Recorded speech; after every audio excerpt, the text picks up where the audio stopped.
Violence has erupted for a second night in the U.S. city of Charlotte following a fatal shooting shut down by police. 8.9 magnitude. Now we know that's a big number. It's the fifth largest earthquake in history.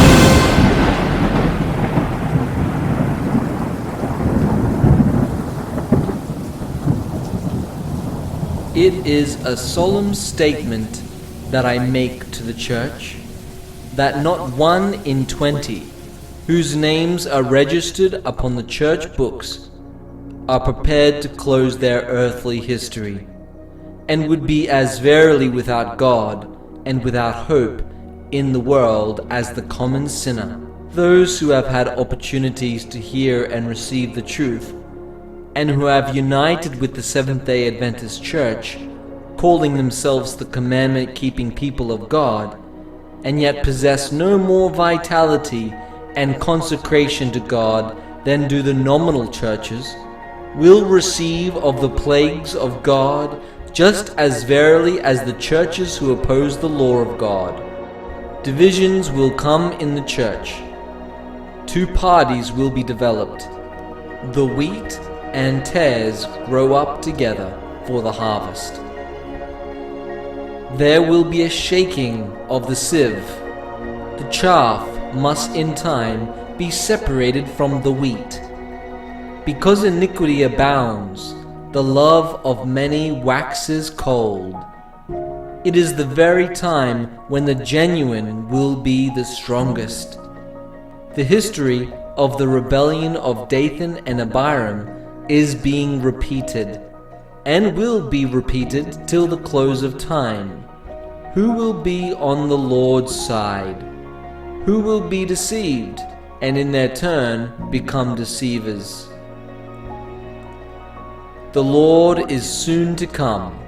There must be a refining, winnowing process in every church.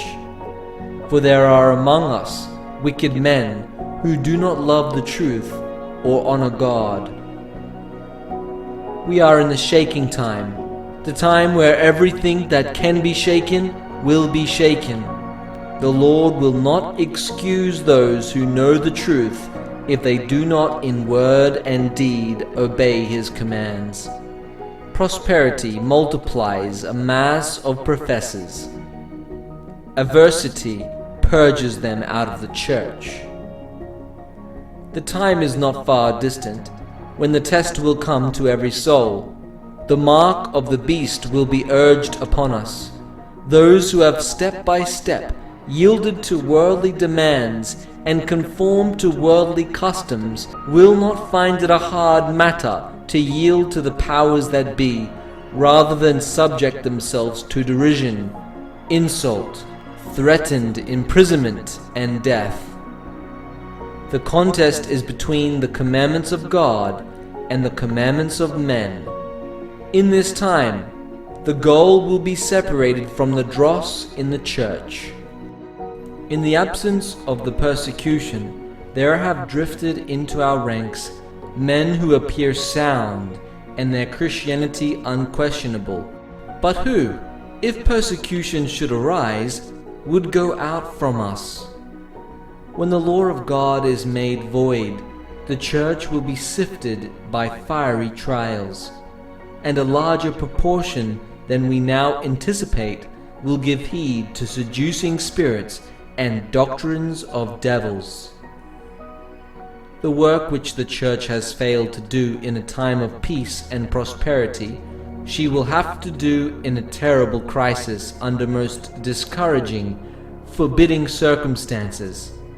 The warnings that worldly conformity has silenced or withheld must be given under the fiercest opposition from the enemies of the faith.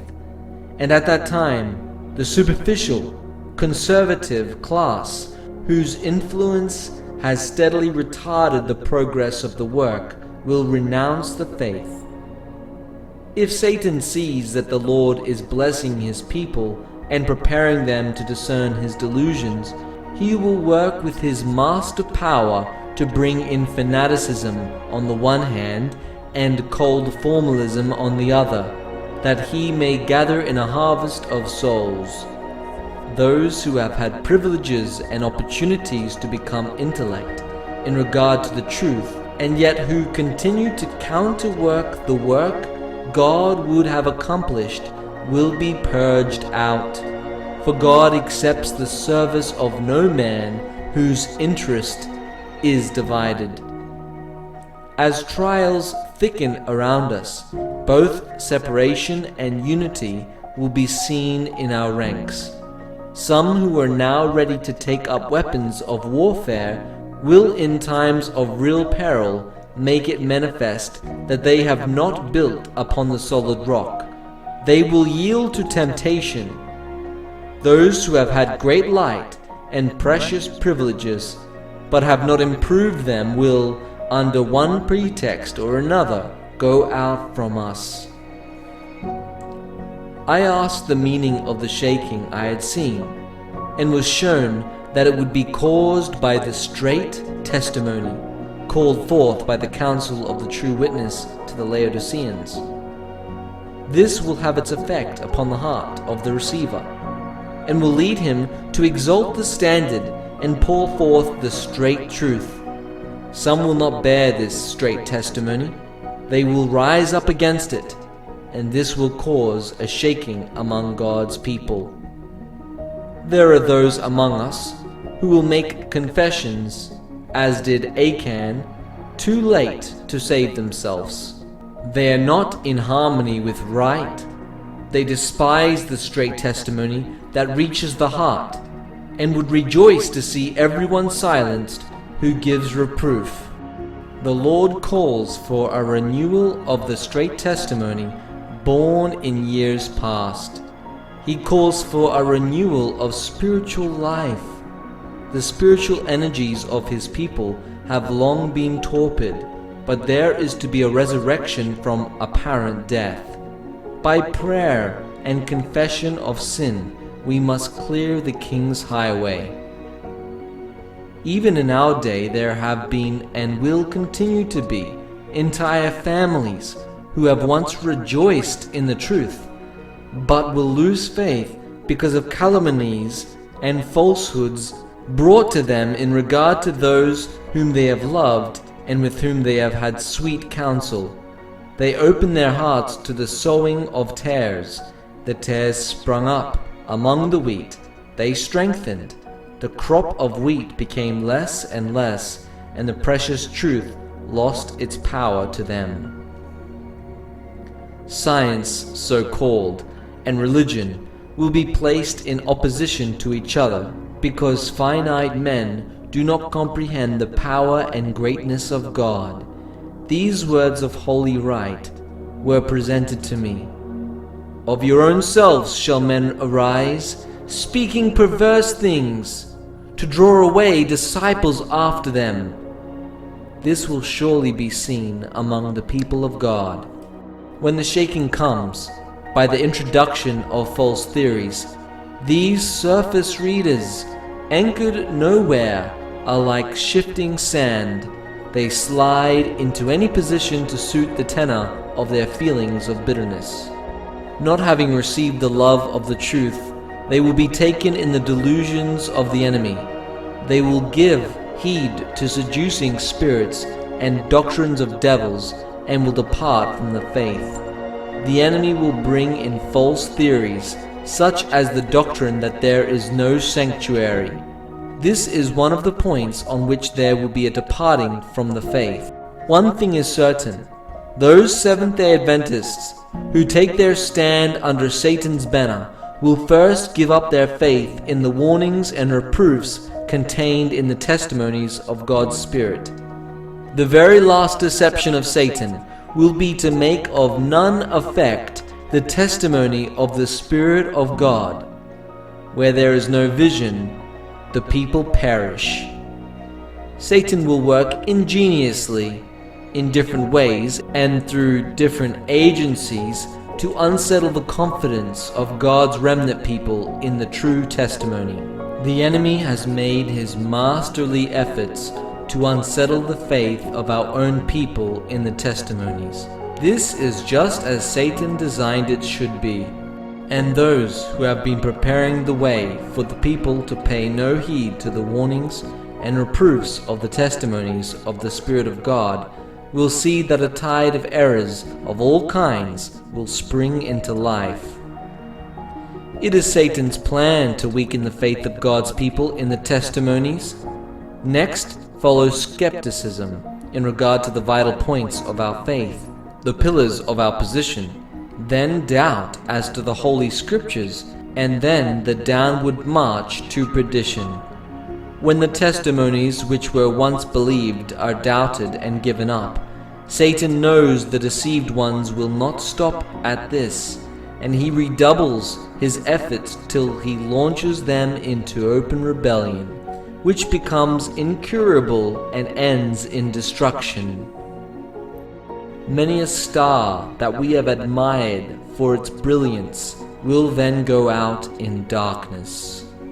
Men whom he has greatly honored will, in the closing scenes of this earth's history, pattern after ancient Israel, a departure from the great principles Christ has laid down in his teachings, a working out of human projects using the Scriptures to justify a wrong course of action under the perverse working of Lucifer, will conform men in misunderstanding, and the truth that they need to keep them from wrong practices will leak out of the soul like water from a leaky vessel.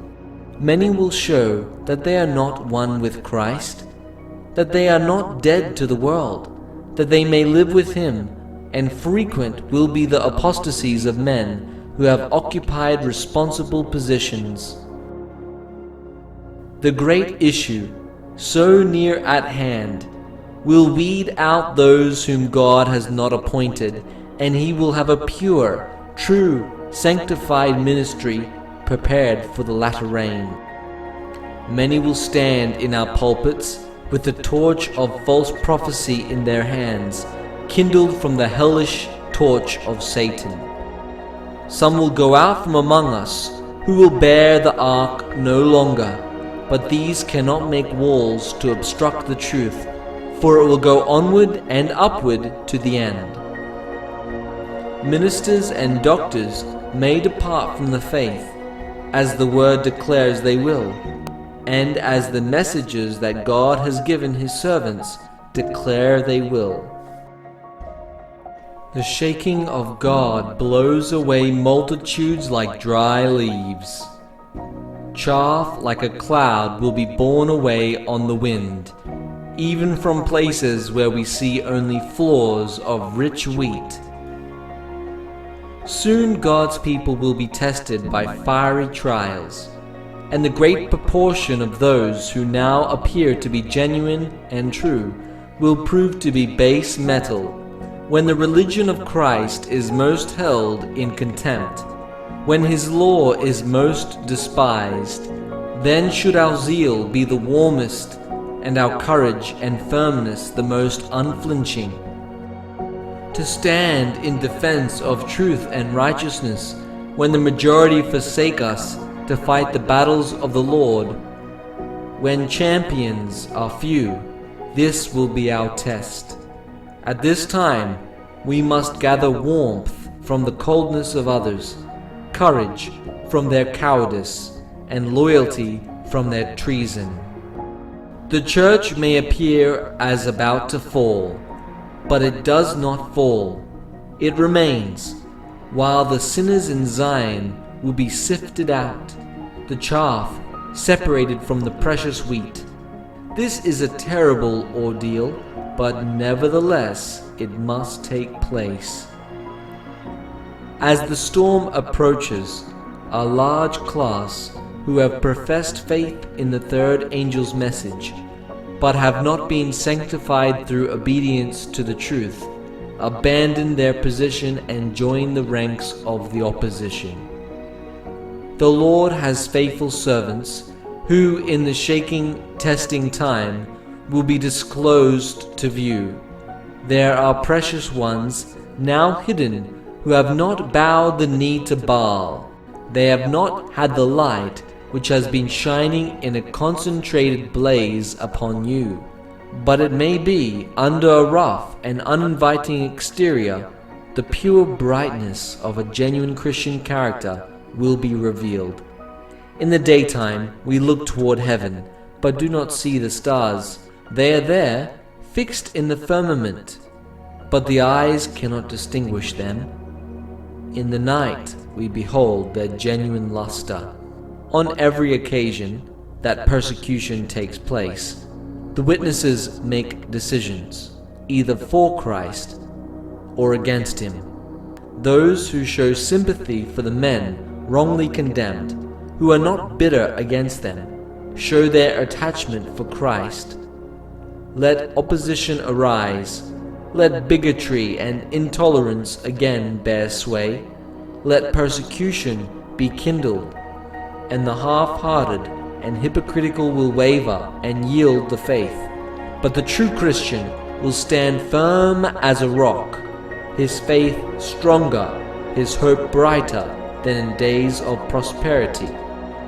Some had been shaken out and left by the way, the careless and indifferent, who did not join with those who prized victory and salvation enough to perseveringly plead and agonize for it, did not obtain it, and they were left behind in darkness, and their places were immediately filled by others taking hold of the truth and coming into the ranks. The broken ranks will be filled up by those represented by Christ as coming in at the 11th hour. There are many with whom the Spirit of God is striving. The time of God's destructive judgments is the time of mercy for those who now have no opportunity to learn what is truth. Tenderly will the Lord look upon them. His heart of mercy is touched. His hand is still stretched out to save. While the door is closed to those who would not enter, large numbers will be admitted, who in these last days hear the truth for the first time. Standard after standard was left to trail in the dust, as company after company from the Lord's army joined the foe, and tribe after tribe from the ranks of the enemy united with the commandment-keeping people of God.